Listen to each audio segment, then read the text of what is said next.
Warhorse by Michael Morpurgo. Chapter 1. My earliest memories are a confusion of hilly fields and dark damp stables, and rats that scampered along the beams above my head.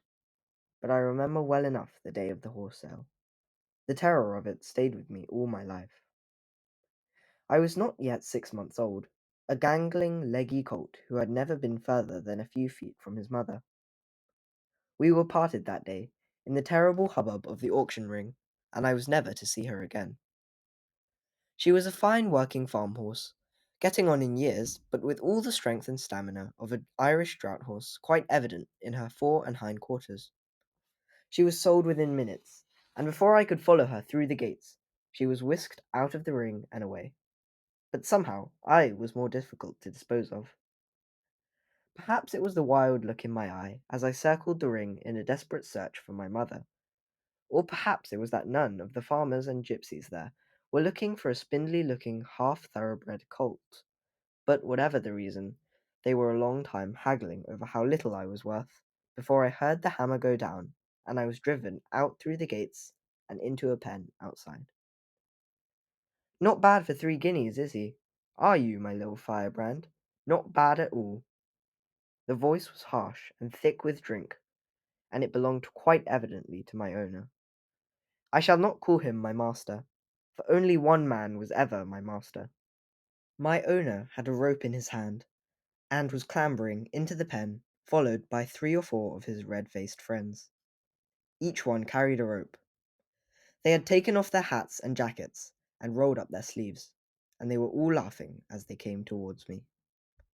I had yet been touched by no man, and backed away from them until I felt the bars of the pen behind me, and could go no further. They seemed to lunge at me all at once, but they were slow, and I managed to slip past them and into the middle of the pen, where I turned to face them again. They had stopped laughing now. I screamed for my mother, and heard her reply, echoing in the far distance.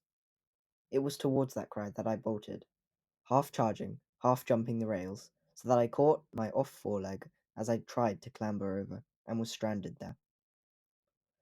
I was grabbed roughly by the mane and tail, and felt a rope tighten around my neck, before I was thrown to the ground and held there, with a man sitting, it seemed, on every part of me.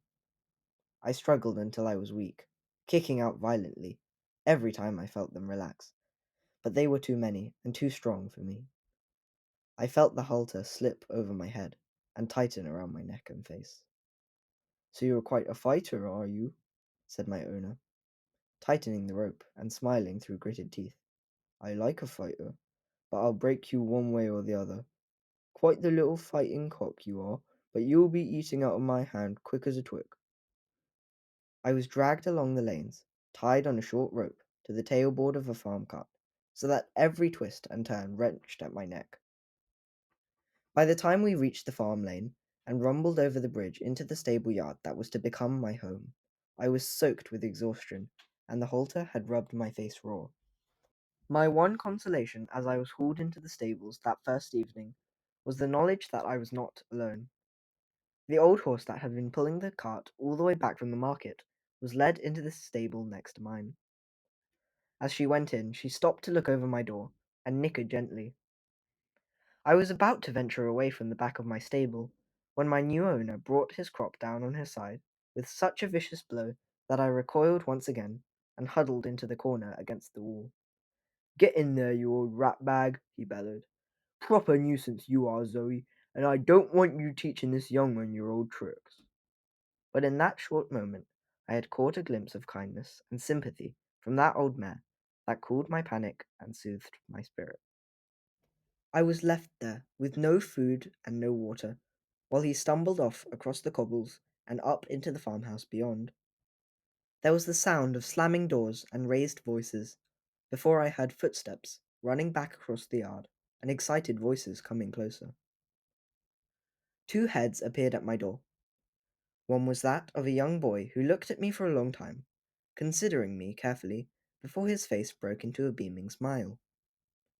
"Mother," he said deliberately, "that will be a wonderful and brave horse. Look how he holds his head." And then, "Look at him, mother. He's wet through to the skin. I'll have to rub him down."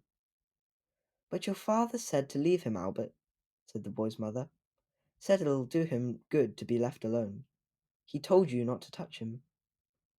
Mother, said Albert, slipping back the bolts on the stable door. When father's drunk, he doesn't know what he's saying or what he's doing. He's always drunk on market days. You've told me often enough not to pay him any account when he's like that. You feed up old Zoe, mother, while I see to him. Oh, isn't he grand, mother? He's red almost. Red Bay, you'd call him, wouldn't you? And that cross down his nose is perfect. Have you ever seen a horse with a white cross like that? Have you ever seen such a thing? I shall ride this horse when he's ready. I shall ride him everywhere, and there won't be a horse in the parish to touch him. Not in the whole parish. Not in the whole county. You're barely past 13, Albert, said his mother from the next stable.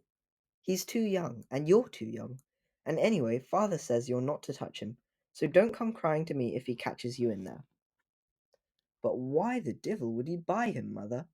Albert asked. It was a calf we wanted, wasn't it? That's what he went into the market for, wasn't it? A calf to suckle old Celandine. I know that, dear. Your father's not himself when he's like that, his mother said softly. He says that Farmer Easton was bidding for the horse, and you know what he thinks of that man after that Barney over the fencing. I should imagine he bought it just to deny him. Well, that's what it looks like to me. Well, I'm glad he did it, mother, said Albert, walking slowly towards me, pulling off his jacket. Drunk or not, it's the best thing he ever did. Don't speak like that about your father, Albert. He's been through a lot. It's not right, said his mother. But her words lacked conviction. Albert was about the same height as me, and talked so gently as he approached that I was immediately calmed and not a little intrigued, and so stood where I was against the wall. I jumped at first when he touched me, but could see at once that he meant me no harm. He smoothed my back first, and then my neck, talking all the while about what a fine time we would have together, how I would grow up to be the smartest horse in the whole wide world, and how we would go out hunting together. After a bit, he began to rub me gently with his coat. He rubbed me until I was dry, and then dabbed salted water onto my face, where the skin had been rubbed raw. He brought in some sweet hay, and a bucket of cool, deep water. I do not believe he stopped talking all the time. As he turned to go out of the stable, I called out to him to thank him, and he seemed to understand, for he smiled broadly and stroked my nose. We'll get along, you and I, he said kindly. I shall call you Joey, only because it rhymes with Zoe, and then, maybe, yes, maybe because it suits you. I'll be out again in the morning, and don't worry, I'll look after you. I promise you that. Sweet dreams, Joey. You should never talk to horses, Albert, said his mother from outside. They never understand you. They're stupid creatures. Obstinate and stupid, that's what your father says, and he's known horses all his life. Father just doesn't understand them, says Albert. I think he's just frightened of them. I went over to the door and watched Albert and his mother walking away and up into the darkness. I knew then that I had found a friend for life, and there was an instinctive and immediate bond of trust and affection between us. Next to me, old Joey leant over her door to try and touch me, but our noses would not quite meet.